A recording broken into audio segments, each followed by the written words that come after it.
del Congreso, y vamos a entrar ya en la última parte, que seguramente justifica la presencia de muchos de ustedes aquí por la relevancia que está teniendo este tema para prácticamente todos los municipios, para todos los ayuntamientos, para los tribunales de justicia, que es el tema de la declaración de inconstitucionalidad del método de cuantificación del impuesto sobre el incremento del valor de los terrenos de naturaleza urbana. Es un tema que se veía venir, es la crónica de una muerte anunciada, largamente anunciada, pero a la que no se puso remedio en su momento, y de aquellos polvos tenemos no estos lodos, estos tsunamis, ¿no?, que están llegando sobre los ayuntamientos. Para tratar este tema hemos invitado a Violeta Ruiz Almendral, que es profesora de Derecho Financiero y Tributario de la Universidad Carlos III de Madrid y que hace ya casi 7 años que es letrada, además de profesora, es letrada del Tribunal Constitucional, y que va a hacer una primera intervención sobre los efectos de las sentencias del Tribunal Constitucional, que ya son varias las sentencias, como bien saben, y no solo va a explicar los efectos de las sentencias, sino que además va a hacer propuestas de futuro de por dónde podría ir una tributación inmobiliaria que no estuviera tan vinculada a las eventualidades del ciclo económico, ¿no? A continuación, harán una mesa redonda en la que participarán ella también y Sebastià Martínez de Trincheria, que és el cap de gestió tributària de l'Ajuntament de Girona, i Llum Rodríguez, que es de la asesoría jurídica de la Diputació de Barcelona, para explicar también y luego entre ellos interactuar sobre cómo están actuando tanto los municipios, los ayuntamientos, la Administración, como cuál está siendo la jurisprudencia hasta el momento de los diferentes tribunales que se están pronunciando, como bien saben, de manera muy diferente a este respecto. Así que ya sin más, pues le cedo la palabra a Violeta Ruiz. Moltes gràcies. Bon dia a tots. Agraeixo molt aquesta invitació. Moltes gràcies, professora Luisa Esteve, per convidar-me a venir a aquesta meravellosa ciutat que no coneixia, i va continuar a castellà perquè el meu català és insuficient per un acte acadèmic. Por la noche, quizá. Pero bueno, pero sin alcohol. Hago siempre una aclaración cuando intervengo en un seminario. Yo lo que soy es profesora de universidad, esto es un acto académico y desde luego no hablo ni en nombre ni por el Tribunal Constitucional, y hago uso además de una cláusula académica que tenemos los letrados del Tribunal Constitucional, y es que podemos, siempre con el debido respeto, criticar las sentencias de nuestro propio tribunal en el marco de un acto académico. Así que si criticara algo, que por supuesto no hay nada que criticar, sería en ese contexto. Mi intervención tiene 5 puntos. Me voy a entretener poco en los 2 primeros porque son sobradamente conocidos y de hecho mis coponentes tienen muchos más datos de los que yo pueda ofrecer aquí. Pero sí que me interesa resaltar un par de ideas. En primer lugar, el impuesto sobre el incremento del valor de los terrenos de naturaleza urbana o plusvalías es un impuesto que tiene solera en nuestro ordenamiento tributario. Es un impuesto de los que llamamos antiguos, que se ha ido quedando. Una cosa que yo explico siempre en clase es que el sistema tributario como tal, y en un Estado descentralizado, el sistema y subsistemas tributarios no resisten bien un análisis de constitucionalidad. ¿Por qué? Porque no se han diseñado sobre un folio en blanco, sino que tenemos una serie de figuras tributarias agregadas en el tiempo, con lo que los cursis ahora llaman la path dependency, que es básicamente, si ya está, no lo quites, porque mientras recauda, ¿para qué lo vamos a eliminar? Bien, el impuesto de plusvalías es un impuesto particularmente idóneo para la tributación municipal en un país como España, donde hay más de 8.000 municipios, que en sí mismo genera problemas de gestión propio que conocen perfectamente mejor que yo, y es que muchos municipios son pequeños y tienen competencias que no siempre pueden llevar a cabo, ¿no? y, por lo tanto, es un impuesto que funcionaba bien porque es un impuesto de piloto automático, de manera que descansa sobre las valoraciones catastrales, como saben, y no hay más que darle a la tecla y ya te sale un valor más o menos aproximado. Como todo el mundo sabe que la vivienda nunca baja, que es la mejor inversión y que esto nunca se tira, nunca digamos, comprar una vivienda jamás es tirar el dinero, porque eso es una cosa que todo español sabe desde que nace, pues es un impuesto que, bueno, que ha generado ya muchos problemas, o los generaba en el pasado, pero esos problemas no eran evidentes. Me interesa resaltar porque, bueno, ¿de dónde vienen los problemas? Por supuesto, cada uno arrima el ascua a su sardina. Yo la voy a arrimar a mi sardina, que es la doctrina del Tribunal Constitucional en esta materia. Vamos a ver de dónde venimos. Pues bien, los problemas que planteaba el impuesto, es decir, el gravamen de plusvalías totalmente ficticias y de minusvalías, es un problema que no es ni mucho menos nuevo. La única novedad es la generalización.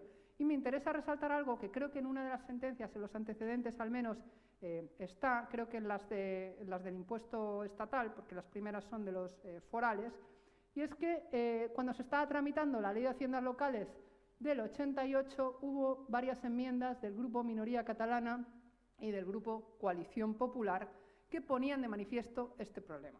Decían que el impuesto podía gravar plusvalías ficticias y que eso podía infringir el artículo 31 de la Constitución, o sea, el principio de capacidad económica. Me gusta resaltar quiénes eran los autores de estas enmiendas, porque luego han sido grupos parlamentarios que después han tenido responsabilidades de gobierno. Es decir, que tenían esta información y habían tenido la oportunidad de modificar las normas.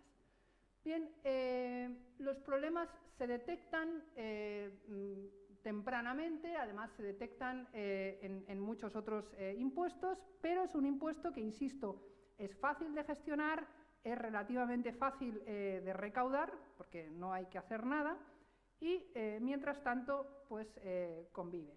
Es un impuesto cuya importancia recaudatoria no es muy alta en términos globales. Claro, sé que hay muchas personas de ayuntamiento, pero no me peguen todavía.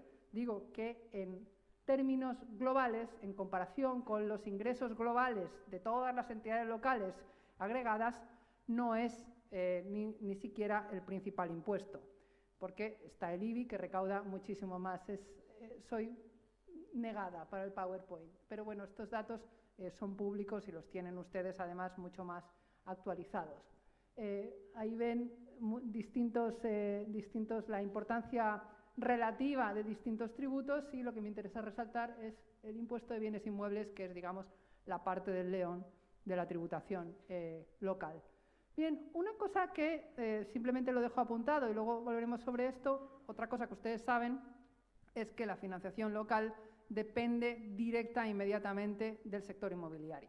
Por lo tanto, este impuesto, que es particularmente sensible a los vaivenes del sector inmobiliario, era, digamos, un desastre anunciado desde la famosa burbuja. Y aquí tampoco se ve muy bien, pero sí que se ve lo más relevante, que es la caída de los precios de la vivienda. Obviamente esto supone que en algunos municipios hay una catástrofe, porque en algunos municipios que dependen mucho más de la construcción y donde la burbuja se ceba particularmente, esto es un absoluto desastre, mientras que en otros municipios que tienen una mayor diversificación, como puede ser Madrid o Barcelona, pues el desastre existe, pero se mitiga relativamente. Bien, los tribunales, como el canario en la mina, ¿no? que lo tienes para morirse, los tribunales detectan el problema muy tempranamente, y de hecho detectan además el problema en los casos más sangrantes, que es el caso de los desahucios, que es lo único que se modifica, ¿no? Que es la persona a la que han echado de su casa, se ha quedado sin vivienda, se ha quedado con una deuda hipotecaria y le viene Hacienda a pagar el impuesto sobre la plusvalía que ha tenido con la transmisión de su vivienda. Esos casos sí que se limitan en una reforma express, pero esto los tribunales lo saben y empiezan a dictarse sentencias que ustedes ya conocen. Uno de los pioneros es el Tribunal Superior de Justicia de Cataluña, Y aquí, como saben, hay distintas interpretaciones. Básicamente, el tribunal en el proceso contencioso administrativo hace lo que puede. ¿Por qué? Porque se encuentra, por un lado, una norma de piloto automático que no admite prueba en contrario, en la que no hay otros valores y en la que, además, no se permite la tasación pericial contradictoria. En el seno de un proceso contencioso administrativo, en un proceso que se rige por el principio de libre valoración de la prueba, el juez de lo contencioso puede efectivamente abrir y decir, bueno, a mí en este caso me da igual, voy a hacer una interpretación del hecho imponible. Y el hecho imponible sigue diciendo que tiene que haber una plusvalía. Así que como no la hay, pues no sujeción. En otros casos, el hecho imponible es plusvalía y reconstruyen la base imponible sobre esto.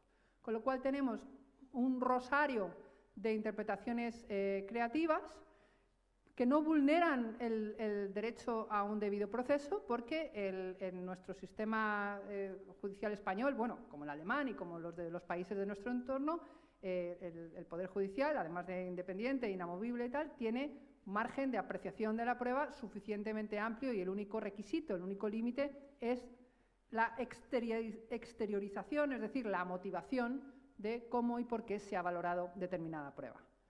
Bien, eventualmente llega, como no podía ser de otro modo, llega en forma de cuestión de inconstitucionalidad al Tribunal Constitucional. La cuestión de inconstitucionalidad es un proceso que tiene una serie de particularidades y que conviene recordar muy brevemente. A diferencia del recurso de inconstitucionalidad, que es un examen abstracto de la norma en el que el tribunal se ve forzado a hacer un examen o puede hacerlo mucho más amplio, la cuestión de inconstitucionalidad es, como su propio nombre indica, una pregunta que formula un juez porque la necesita para resolver ese pleito en concreto. Es decir, sucede en la práctica con frecuencia que en el pleito el juez quiere aplicar una ley, una norma, y considera que la norma es inconstitucional. Es posible que la norma sea inconstitucional, pero el juez puede resolver el pleito aplicando una interpretación o aplicando otra norma. En ese caso, la cuestión se inadmite o se desestima. Es decir, es un proceso muy ceñido, está pensado para ayudar al juez que se encuentra un problema. Por eso mismo es el juez el que plantea la cuestión. Las partes pueden decir y pedir cuestión de inconstitucionalidad o cuestión prejudicial ante el Tribunal de Justicia de la Unión Europea, pero es una decisión siempre judicial. Esto quiere decir que cada una de las cuestiones viene formulada de una manera distinta y no necesariamente da lugar a la sentencia que todo el mundo quería. Es decir, las sentencias que resuelven, digamos, idea con la que me gustaría remachar, las sentencias que resuelven el impuesto sobre plusvalías no resuelven el problema del impuesto sobre plusvalías. Dan respuesta a la concreta pregunta que se plantea en esos procesos que se plantean, que es algo muy diferente. Yo pongo siempre un ejemplo, es un poco vulgar, pero es el bombero al que llaman para apagar un concreto fuego y apuntala la casa como puede, destroza lo que puede. ¿Por qué? Porque le han llamado para apagar un fuego. Oiga, pero usted me ha dejado esto lleno de agua, mal apuntalado y me lo ha dejado fatal. Si la casa estaba mal construida, el bombero no la va a solucionar. El bombero como mucho apuntala. Pues algo muy parecido hacen los tribunales constitucionales en los estados de nuestro entorno, salvo el Tribunal Constitucional alemán, que va un poco más allá y que, en mi opinión, rebasa los límites de lo que debería ser un tribunal constitucional, que debe quedarse siempre un paso antes, ejercer lo que llaman también los cursis el self-restraint, la autorrestricción. Pues bien, se plantean al menos esas 6 cuestiones de inconstitucionalidad y luego llega un recurso de amparo al que me referiré después, porque tenemos un supuesto en el que el órgano jurisdiccional, ya dictadas las sentencias anteriores, no admite las escrituras como prueba suficiente y se plantea ante el Tribunal Constitucional en amparo si eso ha vulnerado o no el artículo 24 de la Constitución, el derecho, en concreto el 24.2, el derecho a un proceso debido con todas las garantías en el que la prueba se valore correctamente. Sobre eso volveré. Bien, ¿qué dice el Tribunal Constitucional? Lo conocen perfectamente, voy a apuntar solo 2 ideas muy rápidas. Lo que dice fundamentalmente es, recuerda que el impuesto es un impuesto con una finalidad de las que denominamos extrafiscal, es decir, es un impuesto cuya idea buena era capturar las ganancias en el valor de la vivienda en agregado que se derivan de la actuación urbanística, de manera además mucho más fácil que estableciendo una contribución especial cuyo procedimiento de establecimiento es tan farragoso y tan complejo en la práctica que es una figura que podría haber cumplido esta finalidad, pero que ha desaparecido de nuestro ordenamiento jurídico casi por la vía de hecho. Esto los que trabajan en ayuntamientos saben un poco más de lo que estoy hablando. Bien, lo que viene a decir el Tribunal Constitucional es que no es cierto, como defendía, entre otros, la Abogacía del Estado y también otras partes en el proceso, los ayuntamientos que presentaron alegaciones, esta idea de que el principio de capacidad económica se tiene que predicar de todo el sistema tributario en su conjunto y no de cada una de las figuras tributarias. En lo que dice el Tribunal Constitucional es que es cierto que no todo tributo debe responder igual a este principio, pero no puede haber un tributo donde no haya capacidad económica de ningún tipo. Esto, bueno, el principio de capacidad económica en realidad es un principio acuñado por economistas y es un principio de pura lógica. Es decir, si no hay capacidad económica, ergo capacidad de pago, no es que no debas establecer un impuesto, es que no puedes establecer un impuesto porque es irrecaudable, salvo que generes, digamos, una deuda adicional. Bien, aquí lo que viene a decir es que se puede establecer un tributo sobre renta potencial, pero no sobre renta inexistente. Ya en la sentencia 37/1987, en la que se enjuició y se declaró constitucional el impuesto andaluz sobre tierras infrautilizadas, se empieza a acuñar esta idea de renta potencial. En nuestro ordenamiento jurídico tributario vigente tenemos muchos supuestos de renta no ficticia, aunque alguien podría decir que en casos concretos sí sería potencial.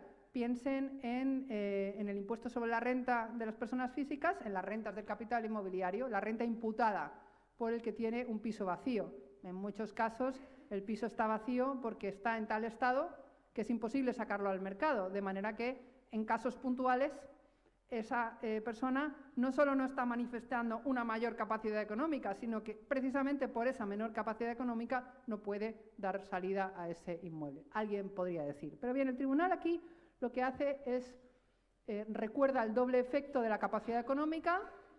Uno, para que exista el mismo impuesto como fundamento de la imposición. Si no hay capacidad económica no puede haber impuesto. Obviamente sería inconstitucional, además de una muy mala idea. Y en segundo lugar, como medida de la imposición. En esta segunda vertiente se reafirma la libertad del legislador. El legislador es libre para adecuar de una manera, como quiera, la capacidad económica.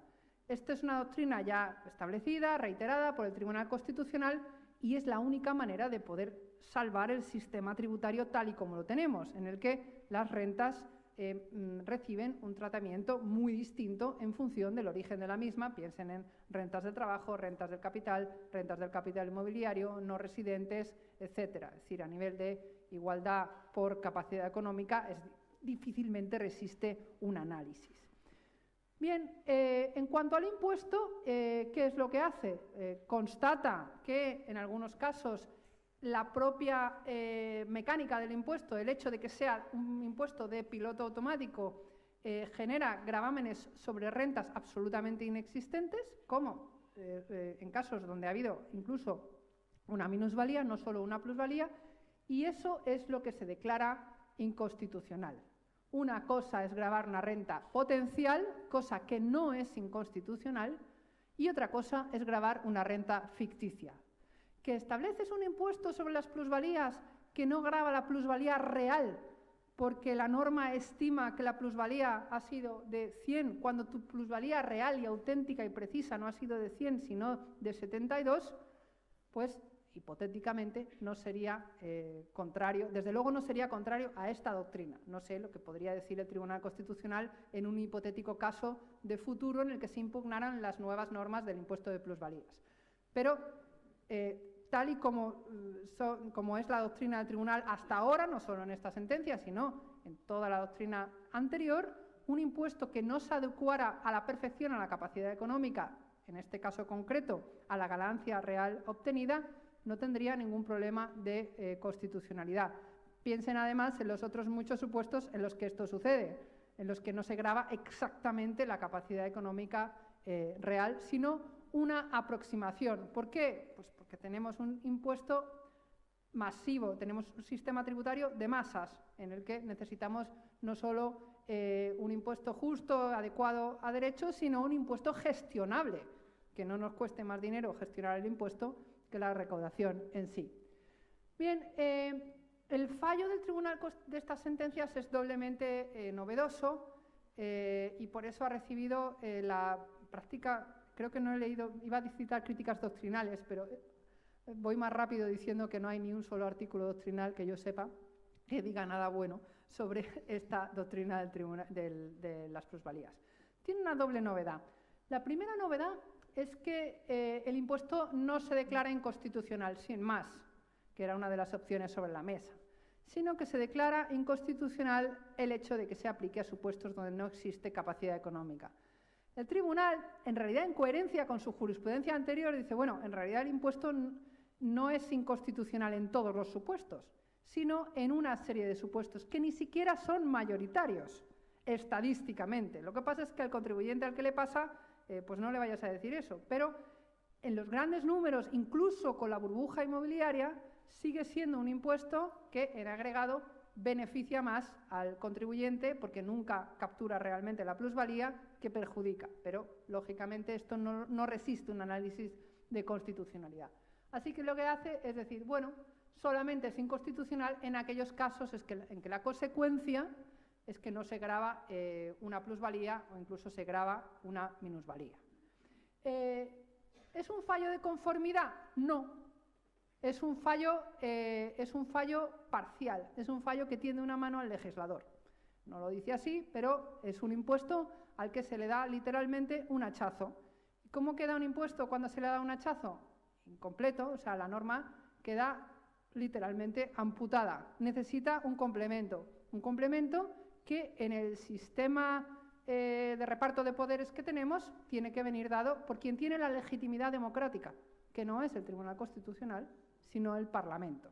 Entonces, en esto, yo, es una cuestión personal, soy particularmente fan de tribunales que se quedan un paso atrás, incluso a riesgo de dejar las cosas sin solucionar, sin quedar atadas y bien atadas, porque considero que esto es tarea de quien ha sido votado para ello, ¿no?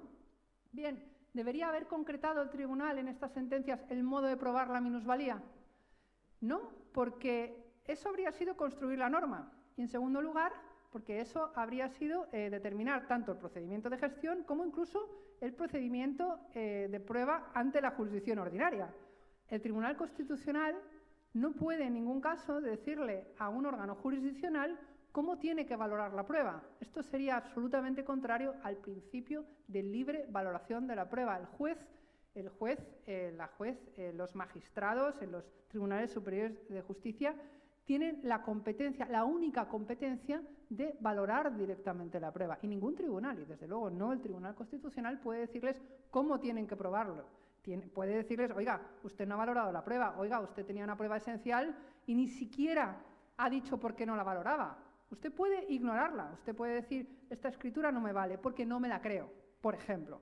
Porque usted me da esta escritura, pero tengo todos estos datos alrededor que me dicen lo contrario, así que no me la creo. Usted puede hacer esto como juez de lo contencioso, pero una sentencia no es un problema de no querer, es que esto acabaría con los esquemas básicos de nuestro sistema procesal y además entraría en cómo tienen que gestionar los órganos a quienes compete, ¿no? Al mismo tiempo, la segunda novedad, sin embargo, ha generado menos o ha pasado sin pena de gloria y a mí me parece incluso más relevante. Es una sentencia que no limita efectos.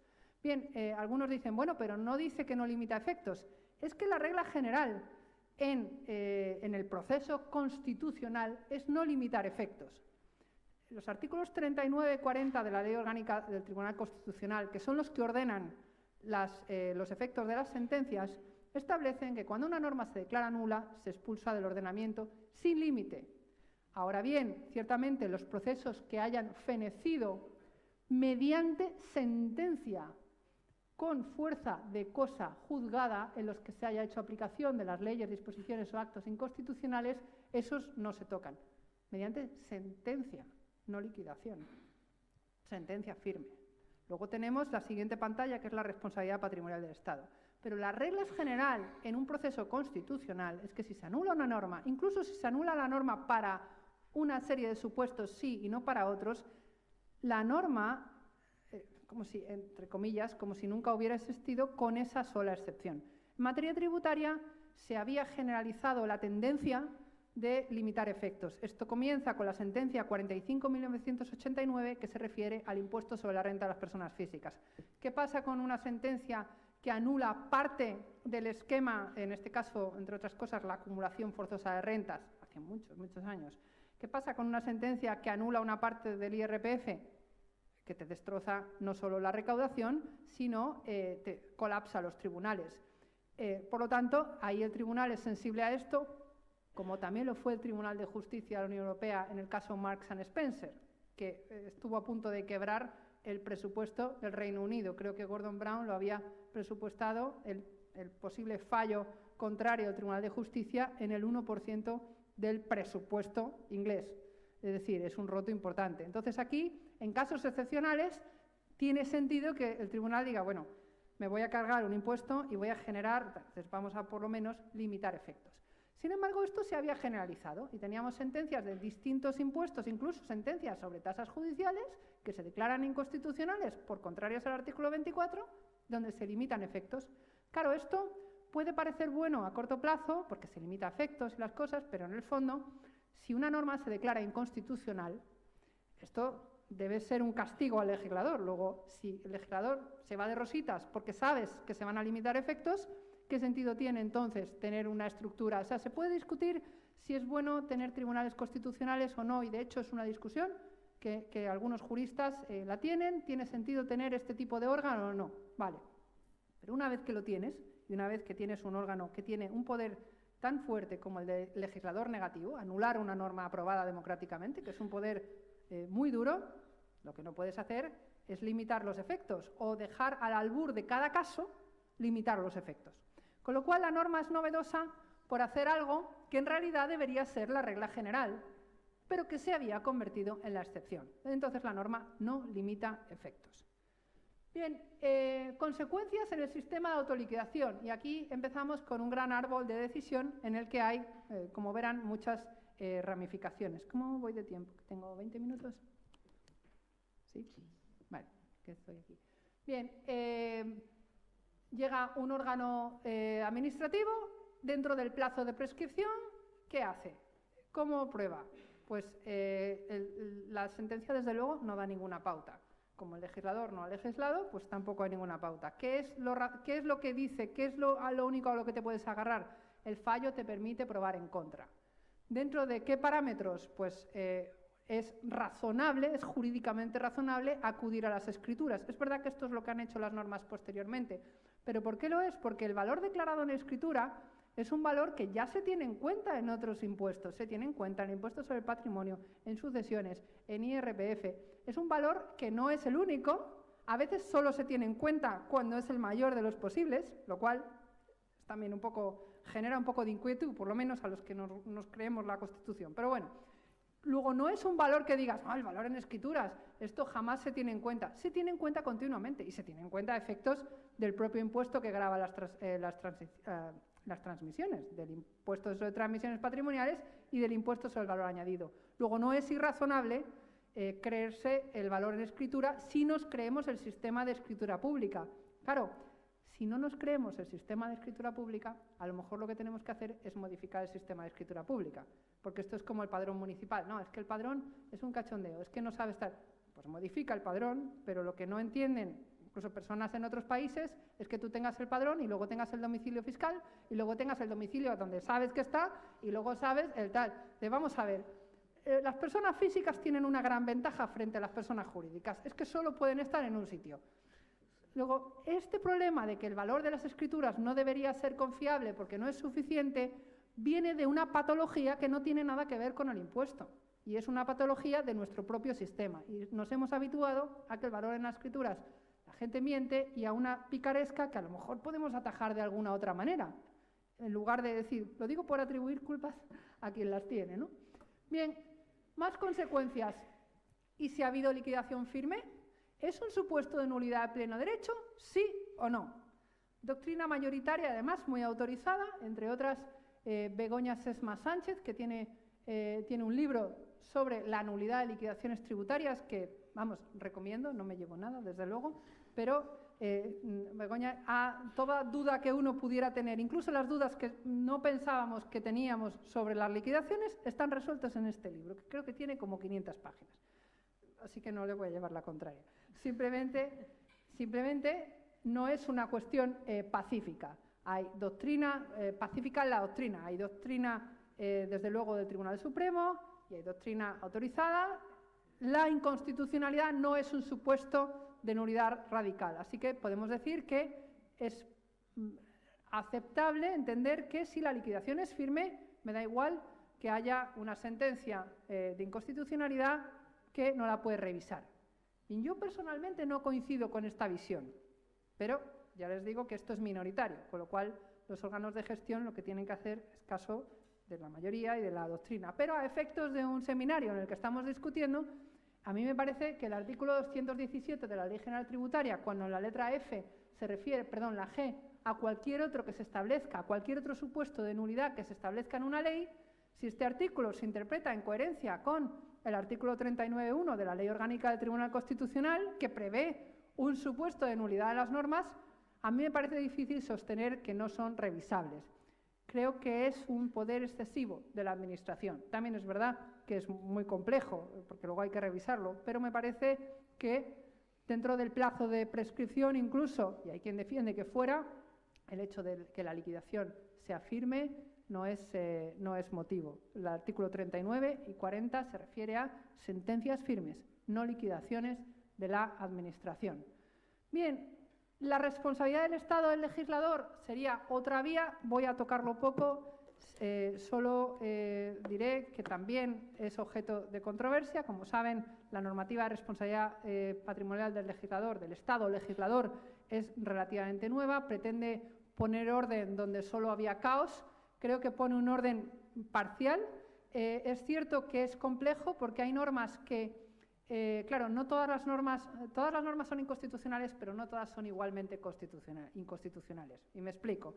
Hay normas que se sabe de siempre que son inconstitucionales, es cuestión de tiempo que se declaren. Yo creo que en el caso del impuesto de plusvalías estaríamos ante un caso así. El Tribunal de Justicia de la Unión Europea es sensible a esta dicotomía. En el caso del céntimo sanitario, nos condenan al Estado español, digamos, con las peores consecuencias posibles, que nos condenan a devolver hasta el último céntimo sanitario. ¿Por qué? Porque el Tribunal de Justicia aprecia que había razones para pensar que el céntimo sanitario era contrario al derecho de la Unión Europea. Por cierto, el céntimo y el posterior, con lo cual, en esto, no sé si vamos a tener otra condena, creo que ya se ha anulado, pero es algo que te puede gustar o no, pero ya había doctrina del Tribunal de Justicia de la Unión Europea. Pues bien, aplicando esa lógica, hay normas que son inconstitucionales porque las cosas han cambiado, porque la sociedad ha cambiado. Piensen, por ejemplo, en el régimen jurídico del matrimonio homosexual hoy y hace 20 años. Hace 20 años nadie habría pensado que esta norma es discriminatoria, sin embargo, hoy la propia evolución del sistema y la propia evolución de la sociedad ha cambiado totalmente. En otros casos, en materia tributaria, una norma deviene inconstitucional porque tenemos una interpretación más sofisticada o tenemos datos que no teníamos. Bien, yo creo que no es el caso del impuesto de las plusvalías. Yo creo que con los propios antecedentes legislativos, con las propias discusiones en Cortes, artículos doctrinales y con la propia jurisprudencia de tribunales superiores de justicia, incluso de juzgados de primera instancia, nadie puede decir, pues es que no sabíamos que esto podía pasar, pues no sabíamos que tenía este efecto, ¿no? Entonces, en ese sentido, bueno, pues la responsabilidad patrimonial del legislador se limita por la Ley 40/2015 y un problema que está en el aire y para el que no tengo solución es: ¿se puede limitar este supuesto en casos donde la Ley Orgánica del Tribunal Constitucional no lo limita? ¿Es contradictorio? Hay autores que consideran que sí Y, bueno, pues ese es un debate que está abierto. Quiero avanzar un poquito más porque quiero comentar un par de cosas más que pueden tener utilidad, yo creo que para la discusión. Uno de los problemas en el post-jurisprudencia, uno de los problemas que se están planteando ante los tribunales superiores de justicia, juzgados, es quién debe probar qué y cómo. Bien, esto, insisto, en el principio de libre apreciación de la prueba, y aquí lo que está sucediendo, lo que estamos viendo ante el Tribunal Constitucional, porque están llegando recursos de amparo, pero también están llegando recursos de casación con la nueva casación ante el Tribunal Supremo, con lo cual estamos a punto de tener un choque, bueno, no un choque entre tribunales, pero tenemos dos altos tribunales interpretando la misma jurisprudencia. Pero uno de los casos que estamos viendo es contribuyente que en el marco de un proceso contencioso administrativo que no ha terminado, en fase de conclusiones incluso, dice, perdona, que es que además está esta sentencia, así que no me puedes liquidar el impuesto. Que venía además invocando, es decir, que en el procedimiento no se había invocado la inconstitucionalidad, pero se venía invocando que, oiga, no he obtenido ninguna ganancia, el impuesto no hay que liquidarlo, etcétera, ¿no? Pues bien, en algunos de estos pleitos, como por ejemplo el que se decide, es un recurso de amparo, en la 128/2017, el contribuyente se encuentra con una sentencia en la que el tribunal no da credibilidad a las escrituras. Es verdad que este caso, bueno, el Tribunal Constitucional lo que dice es que esto no vulnera el artículo 24. ¿Por qué? Porque el tribunal ha exteriorizado las causas motivadamente. Y en eso nos encontramos muchas sentencias que no nos gustan, incluso algunas que no nos gustan nada. Pero si hay una exégesis racional del ordenamiento jurídico, aunque no sea enteramente acertada, esa sentencia no es amparable, aparte de porque el acceso al amparo se ha limitado mucho, y en eso no voy a entrar. ¿Por qué? Porque la deferencia con la labor jurisdiccional es máxima, ¿no? Y eso da lugar a que haya sentencias horribles con las que todos estamos en desacuerdo, incluso en derecho penal o en derecho tal, pero si la sentencia está motivada, hay una apreciación de la prueba razonable, no es inconstitucional en nuestro sistema. La vara de medir del artículo 24 requiere que realmente se haya producido una auténtica arbitrariedad, es decir, una prueba que directamente no se ha valorado o una prueba que se ha propuesto pero no se ha admitido. En el caso que se resuelve la 128/2017, sin embargo, es un mal caso, lo cito, porque se está ya citando como, pues el Tribunal Constitucional no ha amparado un supuesto en el que no se han tenido en cuenta las escrituras. No, hay que tener cuidado con este asunto porque ahí se planteaban otros problemas. Se planteaba un problema de cabida de la finca, porque había un río por medio, porque era demanio, porque además los ríos tienen una cosa que es enervante y es que cambian el cauce, con lo cual una finca que antes tenía esta cabida ahora ha cambiado porque el río ha cambiado de sitio, lo cual en el marco de un proceso contencioso administrativo es realmente perturbador. Y en ese caso hacía falta un informe pericial para saber cuántos metros tenía la finca, ¿no? Entonces, en la cuestión de la valoración se plantea al hilo de la cabida y no es realmente el problema principal desde el principio. Por eso esa sentencia que se cita de precedente es el único amparo hasta ahora que ha dado lugar a la sentencia post plusvalía, no es de momento un buen precedente. Es decir, ahora los amparos que se han planteado están en fase de estudio, no sabemos qué pasará, entre otras razones porque si van por artículo 24 es muy difícil que se les pueda otorgar el amparo. Una pregunta que está en el aire es, ¿incumple la jurisprudencia del Tribunal Constitucional una sentencia de TSJ o de juzgado de primera instancia en la que directamente no se admita, no se atribuya ningún valor a las escrituras? La respuesta es, si está razonado, si es una interpretación razonable, el Tribunal Constitucional no tiene nada que decir. Nos puede parecer bien o mal, a mí personalmente me parece mal, tienes dos escrituras, pero no es una exégesis irrazonable del ordenamiento, insisto, en la libre valoración de la prueba, que es clave en nuestro sistema procesal. Bien, las distintas interpretaciones creo que las vamos a ver, porque creo que van a tener, lo vamos a ver en la discusión. Solo voy a apuntar una cosa. De las distintas interpretaciones que ha habido, está la denominada tesis maximalista, del TSJ de Madrid y ahora también del TSJ de Cataluña, que consideran que el impuesto no existe. El impuesto existe, porque no hay más que ver el fallo de las sentencias. que es seguramente mejorable como todas, o incluso en su momento, cuando salieron, pues a todos nos parecían, o a algunos nos parecían que era perfecto, había quedado todo claro, pues hombre, ya no se puede seguir diciendo que ha quedado todo claro, porque para haber quedado claro, vaya la que tenemos liada. Pero es verdad que en este caso la tesis maximalista no tiene ningún amparo en la jurisprudencia del tribunal. Es decir, no se puede sostener que el impuesto no existe. Se puede sostener que la sentencia es imperfecta, pero no se puede hacer una interpretación que sencillamente no está en las sentencias, ¿no? Así que a mí, cuando dices, ¿qué te parece? Pues mal, o sea, dentro del respeto, etcétera, etcétera, pero creo que no casa bien con esto, ¿no? Me parece, y es una opinión puramente personal, me parece una solución más equilibrada la que ha reiterado el Tribunal Superior de Justicia de Valencia, entre otras en esta sentencia de 6 de julio del año pasado, pero hay muchas otras, que considera las escrituras como un principio de prueba cualificado. Y lo que hace es devolver la pelota al órgano gestor. Es bueno, yo en principio me creo las escrituras. En este caso era un contribuyente, si no recuerdo mal, que no solo trae las dos escrituras, sino que trae los datos del Instituto Nacional de Estadística. Dice, mire usted lo que ha pasado en las viviendas, mire usted la fecha y la fecha, ¿no? O sea, con lo cual en ese caso, el Tribunal de Justicia lo que dice, bueno, el Ayuntamiento por supuesto lo impugna y lo que dice el Tribunal de Justicia, oiga, el contribuyente ha aportado un principio de prueba tal que desplaza, digamos, la prueba es un juego de pelota, ¿no? O sea, ahora la pelota está literalmente en su tejado. Si le ha planteado dos escrituras y precios de compra y venta, pruebe usted ahora que sí que ha habido un incremento, ¿no? A mí, por lo menos, me parece que es más ajustado. Otra cosa es el problema de gestión que me parece evidente. Bien, la historia continúa, porque el impuesto, no sé si es un impuesto zombie o si estamos ya, está empezando a ser como Juego de Tronos. Saben ustedes que hay una serie de recursos de casación admitidos ante el Tribunal Supremo, lo cual es una buena manera para estudiarse el nuevo recurso de casación porque efectivamente tiene interés casacional. Les remito a la página web del Tribunal Supremo, y no es para hacerle la pelota a mi colega que es letrada, pero realmente es una página en la que uno va y se informa, que es una cosa que no todas las páginas de todos los tribunales son tan informativas, y no digo nada.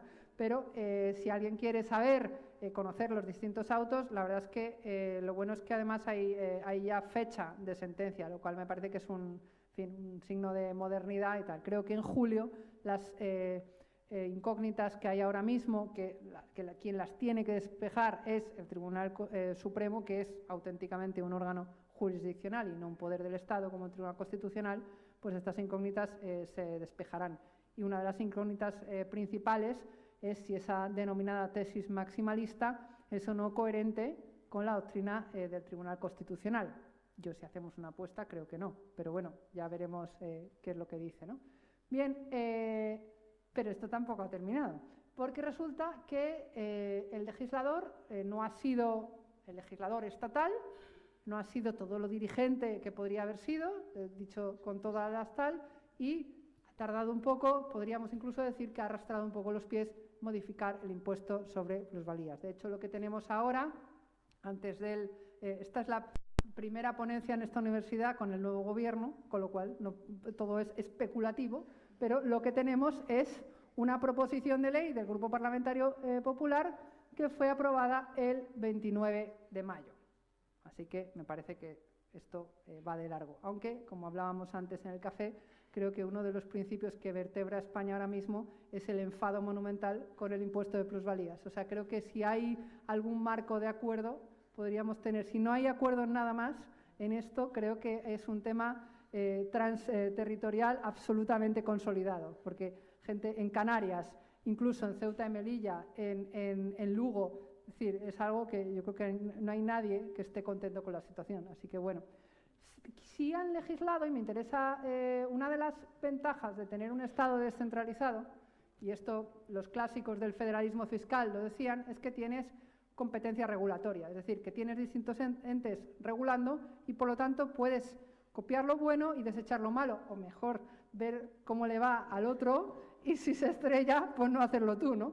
Pues bien, tenemos las 3 provincias forales del País Vasco, que como saben tienen competencia tributaria plena en esta materia.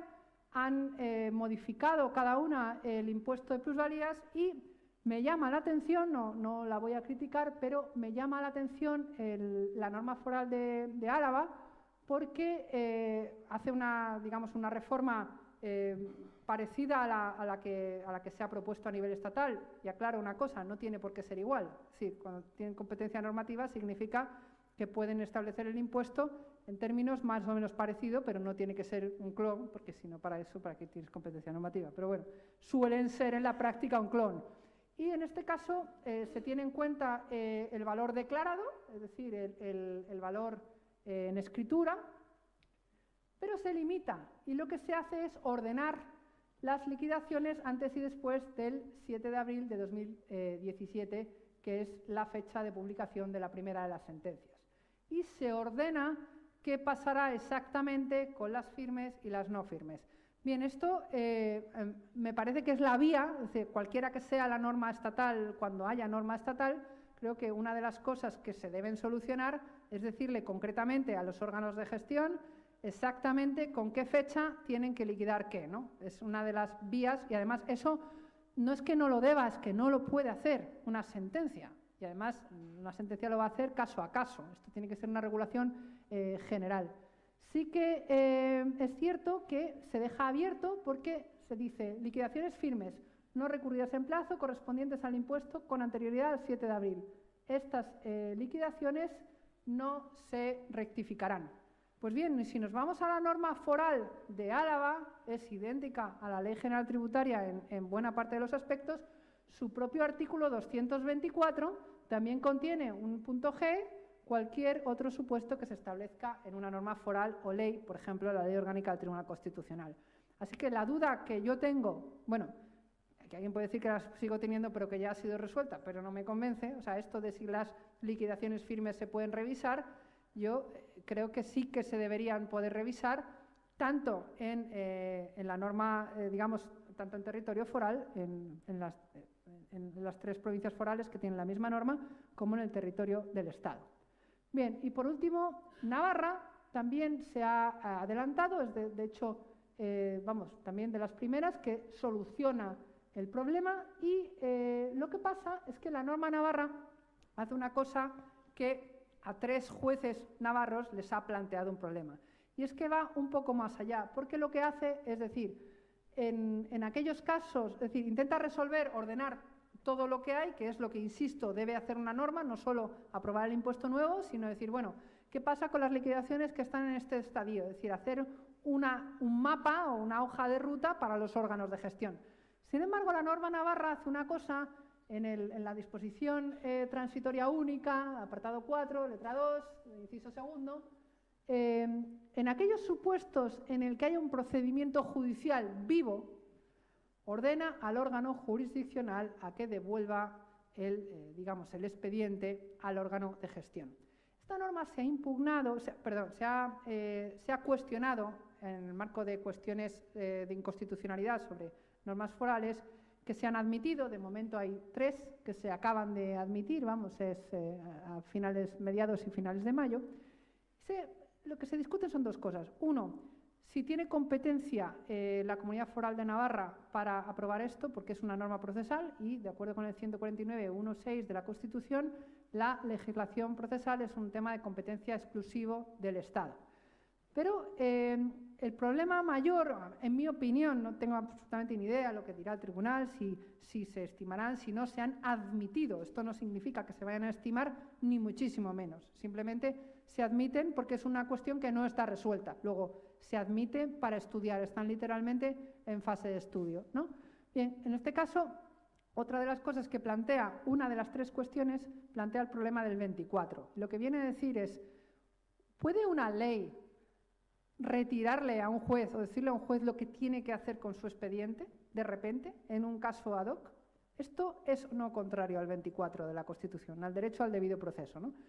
A mí, y esto es una opinión, insisto, personal y no, ni idea, a mí me parece que no. O sea, yo creo que no es tanto un problema de competencia estatal de comunidades forales, o sea, que aunque la norma foral navarra tuviera atribuida la competencia procesal, aunque Navarra tuviera ahora competencias plenas para aprobar una ley de enjuiciamiento civil, ley de enjuiciamiento criminal, esto parece que va en contra de la base, digamos, las bases del debido proceso. Por eso es una norma llamativa. Es verdad que es una norma que quizá permita una interpretación conforme. Es decir, bueno, en este caso lo que está haciendo, la manera de a lo mejor salvarlo es el juez tiene la potestad, precisamente para descargar trabajo, de devolvérselo al ayuntamiento.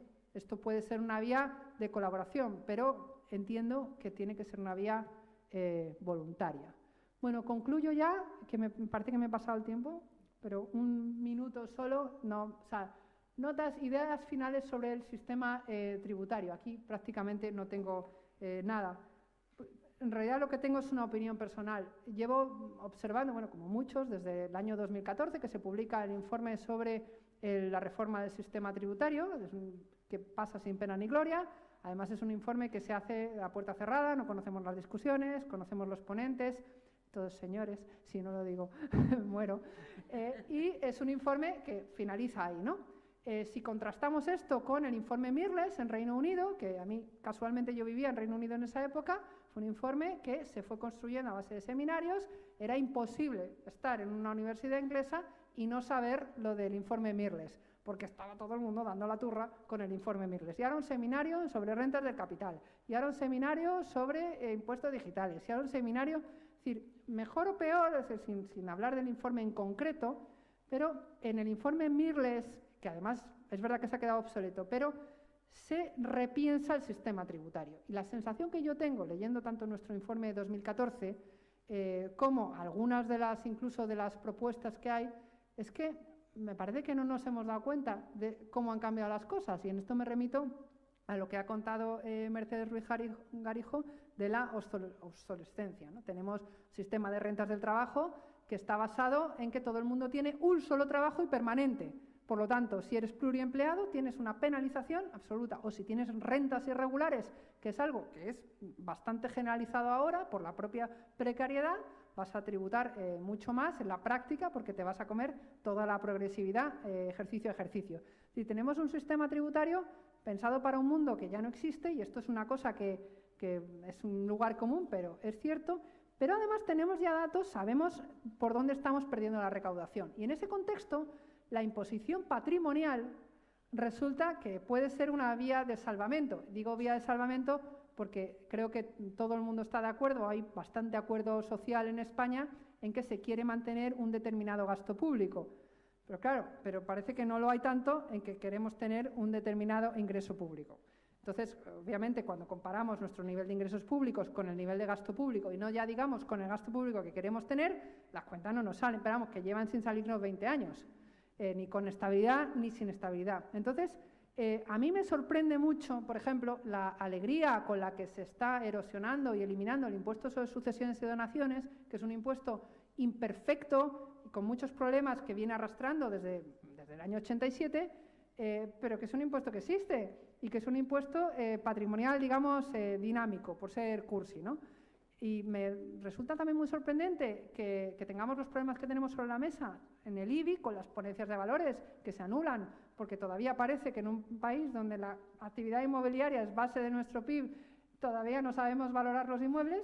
Entonces, esto me sorprende cuando realmente en un país como España, con unos niveles de evasión fiscal, que creo que son el doble que en Alemania, tenemos una vía de tributación que es relativamente sencilla de reformar y que es relativamente sencilla, porque al igual que la ventaja de las personas, los inmuebles tienen una gran ventaja, es que no se mueven, y es que todo el mundo sabe dónde están y podemos valorarlos. Así que mi idea final es que me parece que hace falta una reforma del sistema tributario que lo repiense de verdad, en un esquema de, además, un Estado descentralizado, tal y como se ha hecho en muchos otros Estados modernos, y que ese debate me parece que sigue sin tenerlo. Es decir, seguimos tapando agujeros y los tribunales en concreto lo que hacen es tapar agujeros de la peor manera posible, porque los tribunales no diseñan ni deberían nunca diseñar un sistema, que eso es labor del legislador. Ya paro, que me parece que... Gracias.